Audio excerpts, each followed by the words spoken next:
Reťaze na všetkých bicykloch z požičovne boli vyčistené, umyté, odmastnené a vysušené pred aplikáciou. Boli to bicykle HT, full, cestný bicykel a gravel.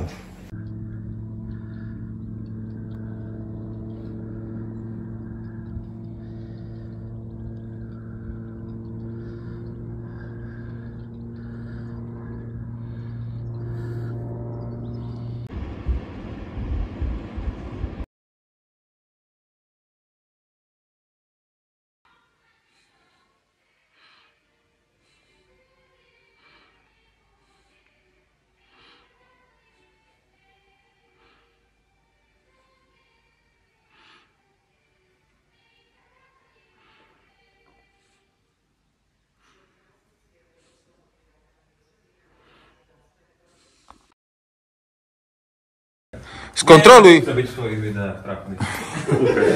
Suchá. Jaká je reťaz? Po 125 kilometroch. Navoskovaná. S Rexom.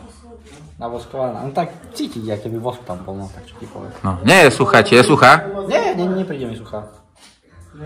Není, že mokrá, ale není. Mandy, povedz. 125 kilometrov, ale prevodníky sú čisté. Ale reťaz, aj reťaz je čistá, pozri sa po koľko kilometrov je. Ale je, no len... nie je masná, čo? Masná reťaz ináč vyzerá, že hej. Asi tak, presne. Dobre, ale že... Reťaz sa zakusovala do prevodníka a to vlastne sa deje vtedy, keď je prevodník rozjazdený, alebo je reťaz extrémne nejak špinavá. Reťaz vyzerala byť čistá, ale zakusovala sa do prevodníka a keď som ju namazal druhýkrát, tretíkrát, tak sa vlastne nezakusovala do toho prevodníka. Teda prevodník je ešte fajn, lebo keď som použil iné mazívo, tak to normálne vydržalo dlhšie, len proste maže to asi menej.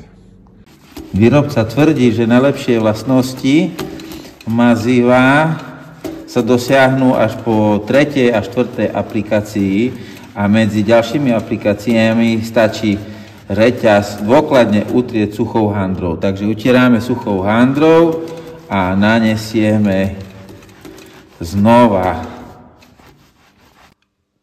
Takže druhé nanašanie tohto super oleja.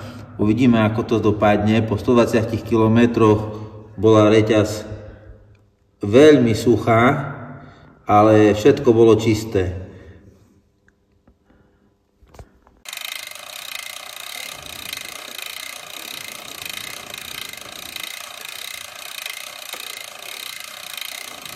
Toto nebol dobrý nápad mázať reťaz neumytú, ale len handričkou vyčistenú. To nerobte, to bolo úplne zbytočné. Takže 50 km odjazdených po druhom už nanašaní Rexu, ale reťaz je suchá. Aj keď som dneska jazdil, vidíte, v mokrom, na kazete, pastorkoch ani kladkách nie je veľa špiny, ale ani na reťaz nie je špina, ale reťaz je suchá. To je suchá reťaz, úplne suchá. Takže poctivo som nahrial reťaz aj olej a vlastne tretíkrát túto reťaz už mážem. Po prvom to bolo suché, po druhom som mal pocit, že ešte viacej suché, takže dám tohto maziva na každé očko o trochu viacej ako predtým. A toto už absolútne nerobte, lebo či viacej maziva na reťaz znamená či viacej maziva na rafiku, na prehadzovačke a na ráme. Takže určite viacej maziva nepomohlo.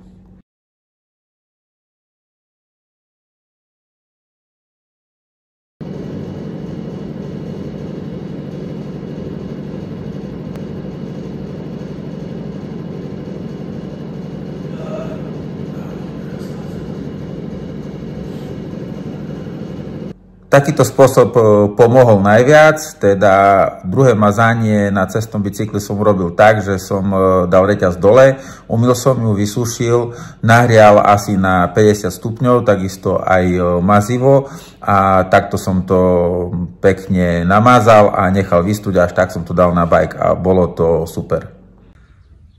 Takto vyzerá pohon po 469 km odjazdených.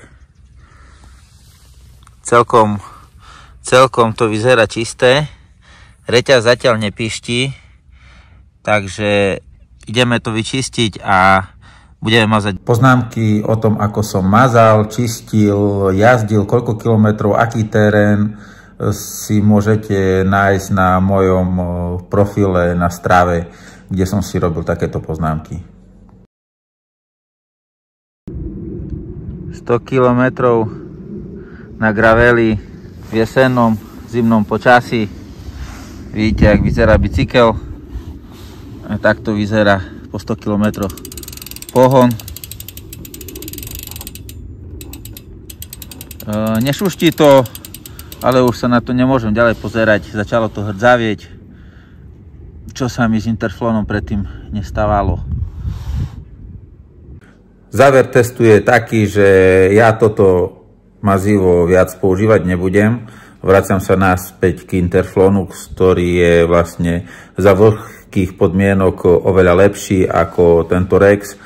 A za sucha je Rex lepší, ale aj tak ja bicykel umývam skôr a neviem si predstaviť umývať bicykel bez toho, aby som umýl reťaz, takže nepotrebujem, aby mi to vydržalo 400 km.